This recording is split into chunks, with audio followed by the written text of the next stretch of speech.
होली की आत्मा। बचपन से शहर में रहने वाला मनोज इस साल होली की छुट्टियों में अपने गांव दुर्गापुर वापस आता है, जहां उसे देख पूरा गांव खुशी से झूम उठता है। जब गया था तब इतना सा था और अब देखो कितना बड़ा हो गया है। हाँ सरपंच जी, जब मैं गया था तब आप भी बहुत जवान थे और अब देखो कितने बूढ़े हो गए हैं आप।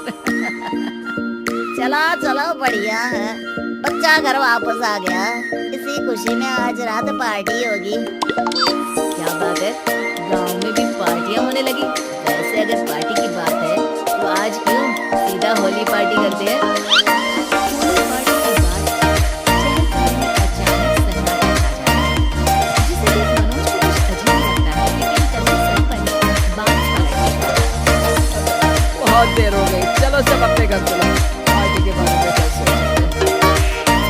मनोज के मम्मी-पापा के साथ पर होली पार्टी और उस पर पूरे गांव की खामोशी वाली बात अभी तक उसके जहन से निकलती नहीं। पापा, होली पार्टी की बात पर सब चुप क्यों हो गए थे?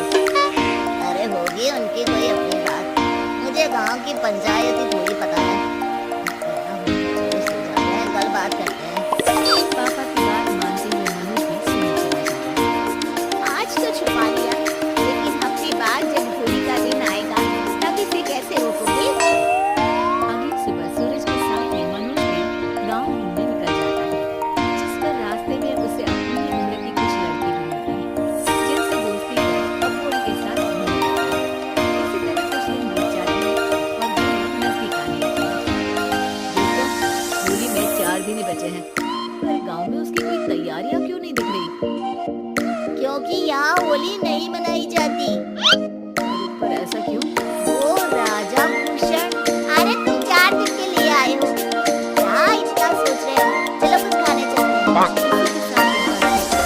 इसी बात को कल से लेके मनोज को शक हो जाता है। अपने गांव और राजा मुझे आज तक ये नहीं पता था। ऐसा कैसे? किसी ने मुझे कुछ बताया क्यों नहीं? सारी जानकारी लेने के बाद मनोज गांव वालों या अपने मम्मी पापा से कुछ पूछे बिना खुद ही उसकी सच्चाई के बारे में छानबीन करने लगता है, जिसके चलते वो राजा भूषण की हवेली में पहुंचता है।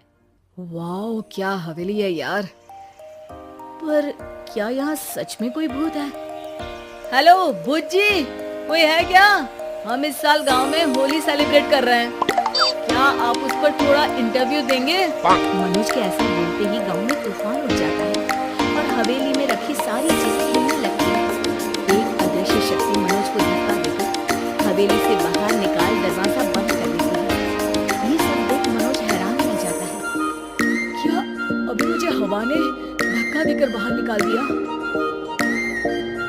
मेरे होते हुए इस गांव में कभी होली नहीं बन सकती, इसलिए दोबारा ऐसी कोशिश भी मत करना, अंजाम बुरा होगा। मनोज हैरानी से इधर-उधर देखने लगता है, पर उसे कोई दिखाई नहीं देता। वो गांव वापस आ जाता है,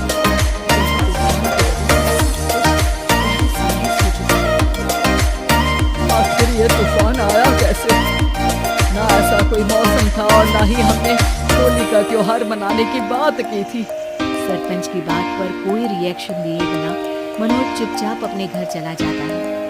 इस तरह देखते ही देखते होली का दिन भी आ जाता है और मनोज रंग लेकर गांव में निकल जाता है, लेकिन गांव पूरी तरह खाली होता है। अरे त्योहार का दिन है, धूमधाम की जगह मातम क्यों मनाया हुआ है? मनोज की आवाज सुन सब अपने घर की खिड़कियां खोल के घर के अंदर से ही उसे वापस जाने के लिए कहने लगते हैं, पर वो किसी की नहीं सुनता। मुझे पहले भी समझाया था, अगर होली खेलने की कोशिश भी की तो अच्छा नहीं होगा।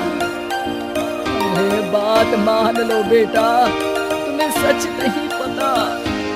मुझे सब पता है। सालों पहले इस राजा ने एक अंधविश्वास फैलाया और आप लोग आज तक उसे मानते आ रहे हो।